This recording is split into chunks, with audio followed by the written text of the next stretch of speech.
ফরজ সালাতের পর হাত তুলে সম্মিলিত মুনাজাত সুন্নাহ না বিদআহ, দয়া করে জানাবেন। এটি একটি বহুল আলোচিত এবং আমাদের সমাজে পক্ষ বিপক্ষের অনেক বিতর্ক সমৃদ্ধ একটি প্রশ্ন। প্রশ্নের উত্তর আলোচনার পূর্বে আমরা একটু জেনে রাখি, আল্লাহ রসুল সাল্লাল্লাহু আলাইহি ওয়াসাল্লামের পক্ষ থেকে শরীয়তের বিভিন্ন বিষয়ে বিভিন্ন ধরনের আমল প্রচলিত রয়েছে। সাহাবায়ে কেরাম তারা আল্লাহর নবীর কাছ থেকে আমলগুলোকে শিখে নিয়েছেন, আমলগুলোকে তারা পরিপালন করেছেন। সাহাবায়ে কেরাম এক একজন এক এক এলাকায় গিয়েছেন, যেই সাহাবী যেই এলাকায় গিয়েছেন সেই এলাকার মানুষজন সেই সাহাবীর কাছ থেকে আল্লাহ রসুল সাল্লাল্লাহু আলাইহি ওয়াসাল্লামের আমল শিখেছেন। সাহাবায়ে কেরাম প্রত্যেকেই আল্লাহর নবীর সকল আমলগুলোকেই পরিপূর্ণভাবে করেছেন, এটি তো নয় এবং এটি সম্ভব নয়। একই বিষয়ে আল্লাহর নবীর একাধিক আমলও ছিল, কাজী এক একজন সাহাবী এক একটি আমলকে অনেক সময় আঁকড়ে ধরেছেন। তো যেই সাহাবী যেই এলাকায় গিয়েছেন সেই সাহাবীর কাছ থেকে সেই এলাকার মানুষজন মুসলমানেরা সেই আমলটিকেই তারা শিক্ষা গ্রহণ করেছেন। তো এই জন্য দেখা যায় যে কোনো কোনো এলাকার মুসলমানরা যেই আমল করেন, অন্য এলাকার মুসলমানরা অনেক ক্ষেত্রে সেই আমল সম্পর্কে তারা সম্পূর্ণ অনবগত থাকেন বা তাদের কাছে বিষয়টি নতুন বলে মনে হয়। তো কাজেই এরকম সাহাবীদের পরবর্তী যুগেও সাহাবীদের থেকে যারা তাবেঈ তাদের মাধ্যমেও এই ধরনের বিভিন্ন আমলের তালিম পৃথিবীর মুসলমানদের ভূখণ্ডের, ইসলামী ভূখণ্ডের এবং ইসলামের দাওয়াত যতদূর পর্যন্ত বিস্তৃত হয়েছে বিভিন্ন এলাকায় সেভাবে বিস্তৃত হয়েছে। কাজেই আমলের মধ্যে নানা ধরনের আমলের সুযোগ ইসলামের মধ্যে রয়েছে। মৌলিক বিষয়গুলোতে ঐক্যমতের পর শাখাগত বিষয়ে বিভিন্ন ধরনের আমলের সুযোগ এবং অবকাশ ইসলামের উদারতার এবং ইসলামের সৌন্দর্যের অন্যতম। কাজেই এই ধরনের ক্ষেত্রে বিষয়গুলোকে সংকুচিত করে শুধু একটি বিষয়ের উপর ইসলামের আমলকে, যে সকল ক্ষেত্রে বৈচিত্র্য রয়েছে ইসলামের মধ্যেই সে সকল ক্ষেত্রে একটি আমলকে বিধিবদ্ধ সাব্যস্ত করা, এটি ইসলামের উদার দৃষ্টিভঙ্গির বিপরীত। এবং ইসলামের মধ্যে যে একাধিক রকমের একই বিষয়ে আমল করার যে সকল ক্ষেত্রে অবকাশ রয়েছে সে সকল ক্ষেত্রকে সংকুচিত করা নিজের পক্ষ থেকে এটি বাড়াবাড়ি ছাড়ার কিছুই নয়। প্রিয় দর্শক, নামাজের পরে সম্মিলিতভাবে মুনাজাত করা বা দোয়া করা, এই বিষয়ে আমাদের কাছে আল্লাহ রসুল সাল্লাল্লাহু আলাইহি ওয়াসাল্লামের পক্ষ থেকে বর্ণিত সহিহ সুন্নাহর এবং কোরআনের যে আয়াতগুলোর উদ্ধৃতি রয়েছে আমরা সেগুলোকে তিন ভাগে বর্ণনা করছি। প্রথম একটি বিষয় হলো যে ফরজ নামাজের পর দোয়া করা, এই বিষয়টিকে আমরা স্বতন্ত্রভাবে আলোচনায় আনছি। তো ফরজ নামাজের পরে দোয়া করা এটি কেমন? তো এই বিষয়ে রসুল সাল্লাল্লাহু আলাইহি ওয়াসাল্লামের কওলি হাদিস এবং ফি'লি হাদিস, অর্থাৎ রসুল সাল্লাল্লাহু আলাইহি ওয়াসাল্লামের বর্ণনা এবং নবীজির আমল দুটির উদ্ধৃতি আমি আপনাদেরকে দিচ্ছি। প্রথম হলো হযরতে আবু উমামা রাদিয়াল্লাহু তাআলা আনহু থেকে বর্ণনা, কিলা লিরাসূলিল্লাহি সাল্লাল্লাহু আলাইহি ওয়াসাল্লাম আইয়ুদ দুআই আসমাউ, নবীজিকে জিজ্ঞাসা করা হলো সবচেয়ে বেশি কোন দোয়া আল্লাহর নিকট কবুল হয়। আল্লাহ নবীজি বললেন, ক্বালা জাওফুল লাইলিল আখিরু ওয়া দুবুরুস সালাওয়াতিল মাকতুবাত। নবীজি বললেন যে রাতের শেষ প্রহরে আল্লাহর কাছে দোয়া বেশি কবুল হয় এবং ফরজ নামাজের পরের দোয়া আল্লাহ পাক রব্বুল আলামিনের কাছে বেশি কবুল হয়। তিরমিজি শরীফের মধ্যে এটি গ্রহণযোগ্য হাসান পর্যায়ের সনদের মাধ্যমে বর্ণিত এই হাদিস। অর্থাৎ আল্লাহ নবীজি বললেন যে ফরজ নামাজের পরে দোয়া আল্লাহ বেশি কবুল করেন। আর হযরত সাদ ইবনে আবি ওয়াক্কাস রাদিয়াল্লাহু তাআলা আনহু থেকে বর্ণিত, আন্না নবী সাল্লাল্লাহু আলাইহি ওয়াসাল্লাম কানা ইয়াতাআওয়াযু বিহিন্না দুবুরা কুল্লি সালাতিন, প্রত্যেক ফরজ নামাজের পরে রাসূল সাল্লাল্লাহু আলাইহি ওয়াসাল্লাম এই দোয়া করতেন, আল্লাহুম্মা ইন্নী আউযু বিকা মিনাল বুখলি ওয়া আউযু বিকা মিনাল জুবনি ওয়া আউযু বিকা মিন আন উরাদ্দা ইলা আরযালিল উমর ওয়া আউযু বিকা মিন ফিতনাতিদ দুনিয়া ওয়া আউযু বিকা মিন আযাবিল কবর। সহিহ বুখারীতে বর্ণিত রাসূল সাল্লাল্লাহু আলাইহি ওয়াসাল্লাম এই দোয়াটি প্রত্যেক ফরজ নামাজের পরে করতেন। অর্থাৎ আল্লাহর নবী নিজেও ফরজ নামাজের পরে দোয়া করতেন এবং ফরজ নামাজের পরে দোয়া কবুল হয় বলে রাসূল আকরাম সাল্লাল্লাহু আলাইহি ওয়াসাল্লাম উম্মতকে তিনি শিক্ষা দিয়েছেন এবং উদ্বুদ্ধ করেছেন ফরজ নামাজের পরে দোয়া করতে। এখন হলো দোয়া কিভাবে করব আমরা। দোয়া হাত তুলেও করা যায় ইসলামের মধ্যে, হাত না তুলেও দোয়া করার অনুমতি ইসলামের মধ্যে। রাসূল সাল্লাল্লাহু আলাইহি ওয়াসাল্লামের সুন্নাহর মধ্যে দুটি পদ্ধতি রয়েছে। দোয়া করলে কেউ হাত তুলেও দোয়া করতে পারে, আবার কেউ হাত না তুলেও দোয়া করতে পারে। রাসূল সাল্লাল্লাহু আলাইহি ওয়াসাল্লাম অনেক সময় হাত না তুলেও দোয়া করেছেন, আবার অনেক সময় রাসূল সাল্লাল্লাহু আলাইহি ওয়াসাল্লাম দোয়া করবার সময় হাত তুলেছেন। রাসূল সাল্লাল্লাহু আলাইহি ওয়াসাল্লাম দোয়ার সময় হাত তুলেছেন এই ব্যাপারেও আমরা আপনাদের কাছে উদ্ধৃতি পেশ করছি। সহিহ বুখারীতে বর্ণিত হযরত আয়েশা রাদিয়াল্লাহু তাআলা আনহার বর্ণনা, قالت رأيت النبي صلى الله عليه وسلم يدعو رافعا يديه يقول, আমি হযরত আয়েশা বলেন যে আমি রাসূল সাল্লাল্লাহু আলাইহি ওয়াসাল্লামকে আল্লাহর দরবারে হাত উত্তোলন করে, দুই হাত উত্তোলন করে এই দোয়া করতে শুনেছি, ইন্নামা আনা বাশারুন ফালা তুআকিবনি আইয়ুমা রাজুলিন মিনাল মুমিনিন আযাইতুহু আও শাতামতুহু ফালা তুআকিবনি ফিহ। হে আল্লাহ, আমি মানুষ হিসেবে যা ভুল ত্রুটি করেছি আপনি সেভাবে আমাকে সাজা দিয়েন না। আমি একজন মানুষ হিসেবে কাউকে কষ্ট দিয়ে থাকলে, কাউকে গালি দিয়ে থাকলে, হে আল্লাহ আপনি আমাকে সেজন্য সাজা দিয়েন না। অর্থাৎ রাসূল সাল্লাল্লাহু আলাইহি ওয়াসাল্লাম হাত উত্তোলন করে দোয়া করেছেন। এটি হযরত আয়েশা রাদিয়াল্লাহু তাআলা আনহা তিনি বর্ণনা করছেন এবং হাদিসটি বুখারী শরীফের মধ্যে সহিহ বুখারীতে বর্ণিত হয়েছে। এরপরে হলো, অর্থাৎ তাহলে দোয়া করার সময় কেউ হাত তুলতেই পারে এবং ফরজ নামাজের পরে দোয়া যেহেতু কবুল হয়, আল্লাহ রাসূল সাল্লাল্লাহু আলাইহি ওয়াসাল্লাম দোয়া কবুল হওয়ার ব্যাপারে সবচেয়ে বেশি সম্ভাবনার কথা বলেছেন শেষ রাত এবং ফরজ নামাজ আদায় করার পর। এখন প্রশ্ন হলো, যদি ফরজ নামাজ আদায় করার পর ইমাম এবং মুক্তাদি সম্মিলিতভাবে দোয়া করে, তাহলে সেই বিষয়ে ইসলাম কি বলে, আল্লাহ রসুলের আমল কি, রাসূল সাল্লাল্লাহু আলাইহি ওয়াসাল্লামের বিবরণ কি, বর্ণনা কি, সুন্নাহ কি বলে। এক্ষেত্রে আমরা আপনাদের কাছে একটি হাদিস উদ্ধৃত করছি আবু দাউদ এবং তিরমিজি শরীফের মধ্যে গ্রহণযোগ্য হাসান পর্যায়ের হাদিসের মাধ্যমে বর্ণিত।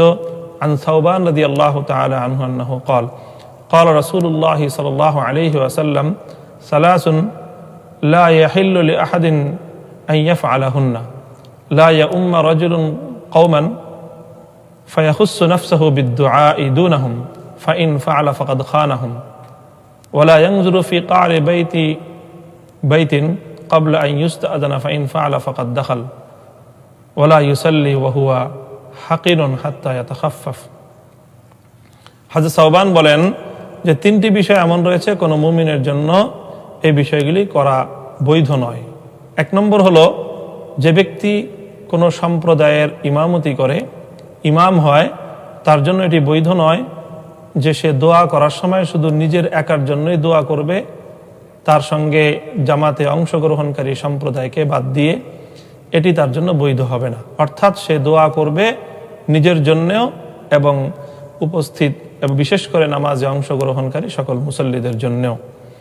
আর দ্বিতীয় বিষয় হলো, কোনো ঘরের ভিতরে অনুমতি ছাড়া ঘরের ভিতরে উঁকি মেরে দেখা। আর তিন নম্বর হলো যে নামাজে ইস্তিনজা, পেশাব পায়খানার চাপ নিয়ে নামাজে দাঁড়ানো, এটিকে আল্লাহ রাসূল সাল্লাল্লাহু আলাইহি ওয়াসাল্লাম নিষেধ করেছেন। তো প্রিয় দর্শক, আমরা এখানে দেখছি আল্লাহ রাসূল সাল্লাল্লাহু আলাইহি ওয়াসাল্লাম বলছেন, কোনো ব্যক্তি যখন ইমাম হবে, ইমাম হয়ে যখন সে দোয়া করবে, তখন তার দায়িত্ব এবং তার আমানতের জিম্মাদারি হলো সে এমনভাবে দোয়া করবে যেন দোয়াটি শুধুমাত্র তার নিজের একার জন্য চাওয়া না হয়, বরং সকল মুসল্লি এবং নামাজে অংশগ্রহণকারী, সালাতে অংশগ্রহণকারী সকলের জন্যই যেন সে আল্লাহর কাছ থেকে চেয়ে নেয়। তাহলে এই তিনটি হাদিস আমি আবারও বলছি, প্রথম হাদিসগুলো থেকে একাধিক হাদিস আমি উদ্ধৃত করেছি, সেখান থেকে প্রমাণিত হয় ফরজ নামাজের পর দোয়া কবুল হয়। দ্বিতীয় প্রকারের হাদিস থেকে প্রমাণিত হয়, সহিহ হাদিস থেকে, যে হাত উত্তোলন করে দোয়া করা যায়। তৃতীয় প্রকারের হাদিস থেকে প্রমাণিত হয় যে ইমাম যিনি থাকবেন, যেহেতু ফরজ নামাজের পর তিনিও আল্লাহর কাছে দোয়া করবেন, দোয়া কবুল হয় অর্থই হলো ইমাম এবং মুক্তাদি সকলের দোয়াই ফরজ নামাজের পরে কবুল হবে। কাজী ইমাম হাত উত্তোলন করে আল্লাহ রাব্বুল আলামিনের কাছে ফরজ নামাজের পর দোয়া করতে পারে। এবং এটি তৃতীয় হাদিস থেকে প্রমাণিত যে যদি ইমাম দোয়া করে তাহলে নিজের একার জন্য দোয়া করাটা এটি তার জন্য উচিত হবে না, বরং তার উচিত হবে নিজের জন্য এবং উপস্থিত সকল জামাতে অংশগ্রহণকারী মুসল্লিদের জন্য দোয়া করা। প্রিয় দর্শক, কাজে এই তিন হাদিস একত্রিত করলে এটি প্রমাণিত হয় যে নামাজের পরে ইমাম এবং মুসল্লি সম্মিলিতভাবে হাত উত্তোলন করে দোয়া করতে শরীয়তে কোনো নিষেধাজ্ঞা নেই। কোনো হাদিসের মধ্যেই বর্ণনা নেই, কোনো একটি যায়িফ হাদিসের মধ্যে এমন বর্ণনা নেই যে রাসূল সাল্লাল্লাহু আলাইহি ওয়াসাল্লাম অথবা সাহাবায়ে কেরাম কেউ নামাজের মধ্যে জামাতের পর এভাবে সম্মিলিত দোয়া করতে নিষেধ করেছেন, এমন কোনো নিষেধাজ্ঞা নেই।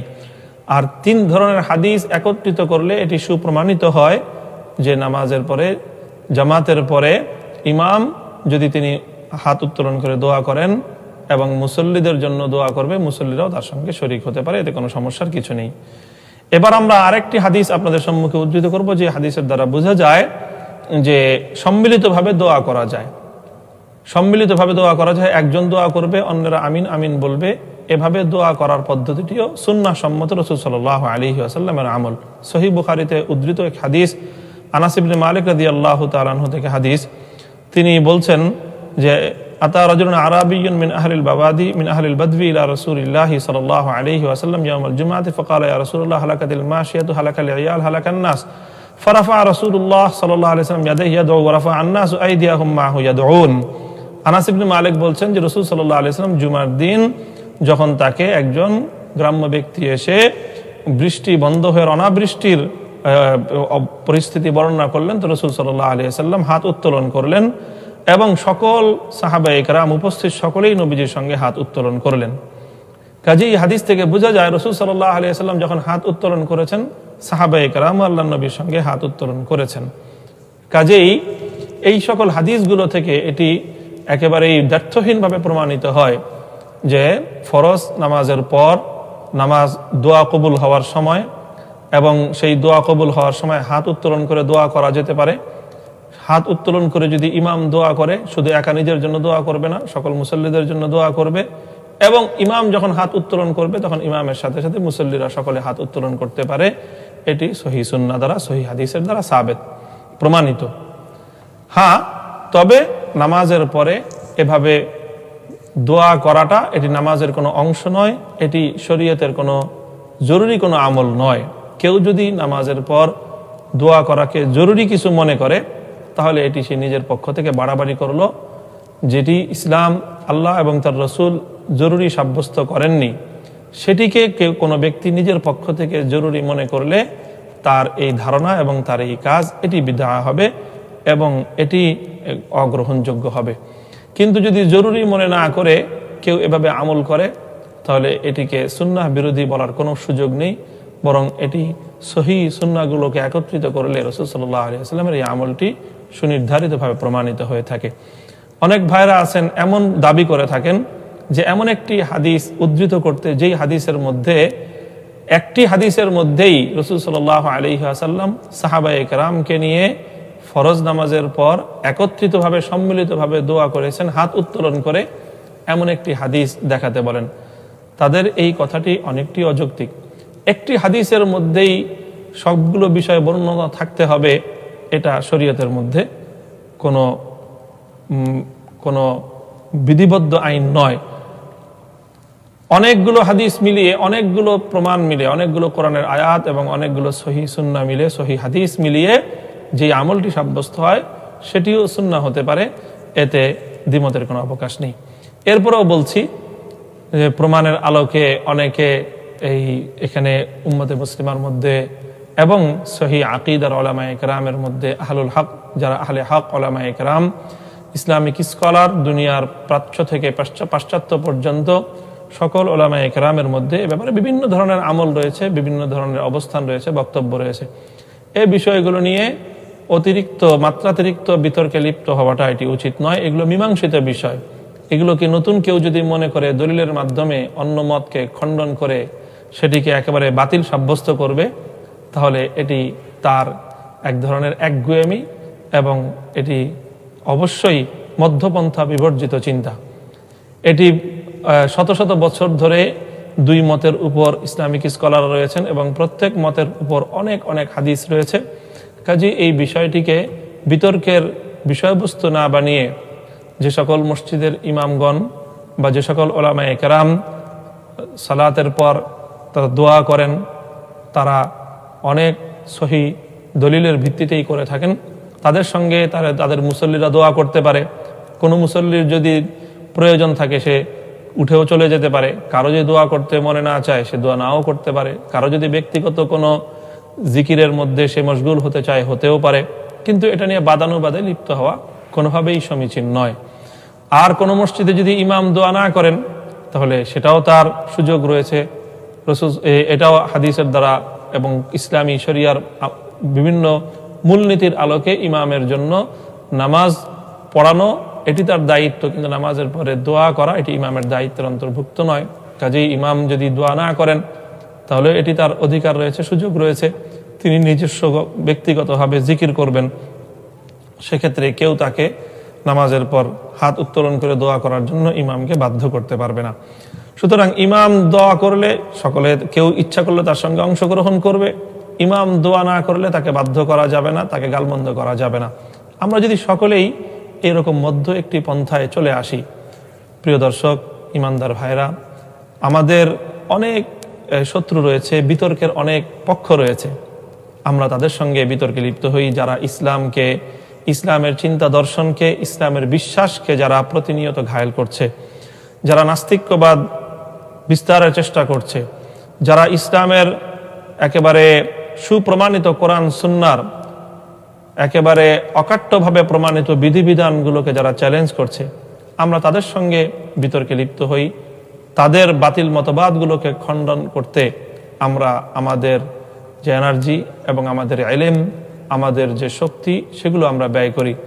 আর এই ধরনের উভয় পক্ষের যে সকল প্রমাণ সমৃদ্ধ যে সকল আমল রয়েছে, সেই সকল আমলগুলোতে আমরা যারা মনে করছি যে আমি আমার দলিলের মাধ্যমে অপর পক্ষকে একেবারেই তুড়ি মেরে উড়িয়ে দিব, আমরা তাদের প্রতি স্বনির্বন্ধ অনুরোধ করব যে এই ধরনের এই চিন্তা আমরা পরিহার করি মধ্যপন্থায়, এবং উম্মার মধ্যে আমরা ঐক্য এবং সংহতি প্রতিষ্ঠার, ভ্রাতৃত্ব, মুহাব্বত, ভালোবাসা বন্ধনে আবদ্ধ হওয়ার আমরা সকলে চেষ্টা করি। আল্লাহ রাব্বুল আলামিন আমাদের সকলকে তৌফিক দান করুন।